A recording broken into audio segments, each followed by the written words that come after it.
नमस्कार दर्शक बंधु मु दीपू आपण मानू आम चैनल स्वागत जनाऊँगी। आज आम चैनल मु फेस को नहीं प्रथम थर वीडियो बनाऊँगी। मु जानी आपण मानू केमिटी लागिवो ए वीडियोटी। आज आम जानिबा एक नुआ योजना विषय तेणु डेरी न करिकी चलतु से योजना विषय जानिबा। एसबीआई वार्षिक जमा योजना आपण को प्रति मासरे 38,087 टंका मिलिबो। जानतु किपरि आपण मानकु एही टंकाटा मिलिबो। जदि आपण मानकर भी स्टेट बैंक रे अकाउंट अछि तो आपण माने निहांती ए वीडियो को देखंतु। आज हम जानिबा किपरि आपण मानकु एही टंकाटा मिलिबो। चलंतु डेरी न करिके वीडियो को आरंभ करिबा। वीडियो को आरंभ करिबा पूर्व आपण समस्त को मु अनुरोध करछि हम चैनल को सब्सक्राइब करंतु। चलंतु डेरी न करिके वीडियो को आरंभ करिबा।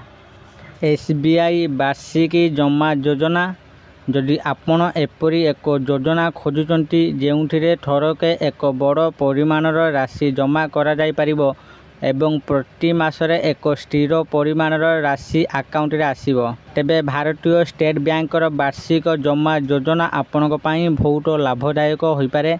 एही योजना विशेष करी सही लोक मानक पई जेउ माने मासक मास निजर अवसर किंबा कौनसी संचय खर्च करने को चाहती। एबे जदि आमे एही योजना रे जने व्यक्ति किपरि एककालीन राशि जमा करती तेबे तांको प्रति मासरे 38,087 टंका एक स्थिर परिमाणर राशि मिली थाए। तेबे एहार संपूर्ण गणित को भल भाबरे बुझंतु। एही योजना टिके भिन्न देखा जाउची किंतु लाभ दृष्टि एहा बहुत सरल। एही योजना किपरि काम करे। एसबीआई रो वार्षिक जमा योजना रे आपण एककालीन एक राशि जमा करती एवं तापरे बैंक प्रति मासरे आपणक अकाउंट को एक निर्दिष्ट राशि स्थानांतरित करिथाए। एही राशि रे आपणकर मूल एवं एथिरे प्राप्त सुध उभय अंतर्भुक्त। उदाहरण स्वरूप धरा जाऊ आपण 10 लाख एफडी करिसंती। एही योजना रे एसबीआई प्रति मासरे एक निर्दिष्ट उपाय एहाकू फेरस्त करे जेउथिरे किछि अंश आपणकर जमा राशि एवं किछि अंश एथिरे प्राप्त सुधर अटे। एहार सुविधा हेउची जे आपण प्रति मासरे कौनसी विपद बिना एवं बैंकर संपूर्ण सुरक्षा मध्यरे नियमित आय पाइबे। एही योजना विशेष भाव सही लोक मानक पई उपयोगी जेउ मानकु सेमानकर मासिक खर्च पूरण करने को पड़े किंबा ईएमआई करने को पड़े। प्रति मासरे 38,087 टंका किपरि पाइबे। एबे आसंतु प्रकृत प्रश्न विषय आलोचना करिबा। एसबीआई रो एही योजना रे जदि जने व्यक्ति 3 वर्ष पई प्राय 20 लाख टंकार एककालीन जमा करती तेबे से प्रति मासरे प्राय 38,087 टंका पाई परिबे। एही परिमाण संपूर्ण स्थिर कारण बैंक केउ अवधि रे केते मूल एवं सुध देबाकू पड़िबो ताहा पूर्वरु गणना करिथाए। सुध हार सही समय एफडी उपरे प्रযোज्य सहित समान।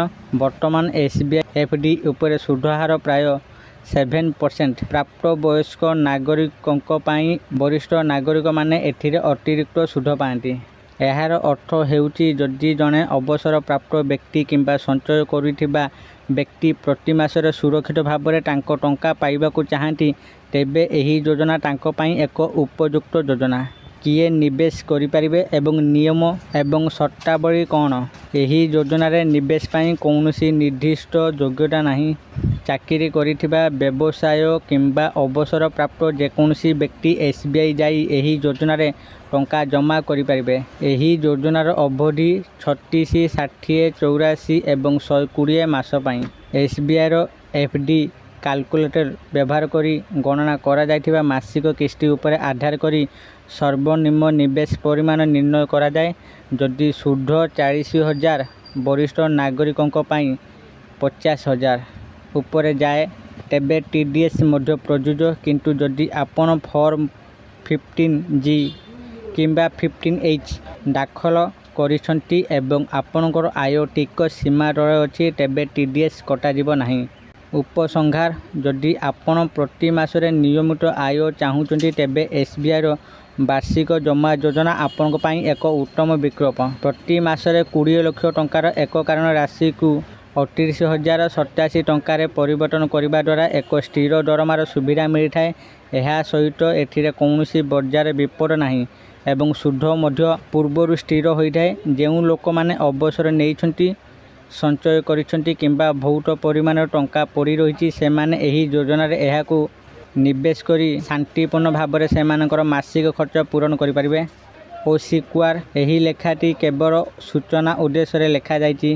ସୁଧ ହାର, ନିୟମ ଏବଂ ସର୍ତ୍ତାବଳୀ ସମୟରେ ପରିବର୍ତ୍ତନ ହୋଇପାରେ।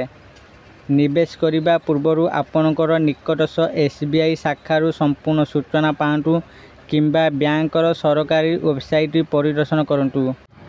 ଯଦି ଆପଣମାନେ ପ୍ରତି ମାସରେ 20 ଲକ୍ଷ ଟଙ୍କାର ଏକକାଳୀନ ରାଶିକୁ 38,087 ଟଙ୍କାରେ ପରିବର୍ତ୍ତନ କରିବା ପାଇଁ ଚାହୁଁଛନ୍ତି, ତ ଆପଣମାନେ SBIର ବାର୍ଷିକୀ ଜମା ଯୋଜନାରେ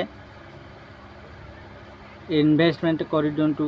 ଏଥିରେ ଆପଣଙ୍କୁ ଭଲ ସୁଧ ମିଳିବ।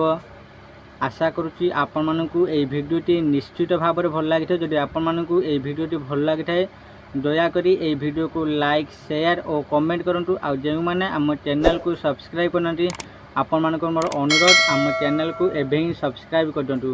ଆଜି ପାଇଁ ଏତିକି। ପୁଣି ଦେଖା ହେବ ଆଉ ଏକ ଭିଡ଼ିଓରେ। ରହିଲି, ସମସ୍ତଙ୍କୁ ମୋର ନମସ୍କାର, ଧନ୍ୟବାଦ।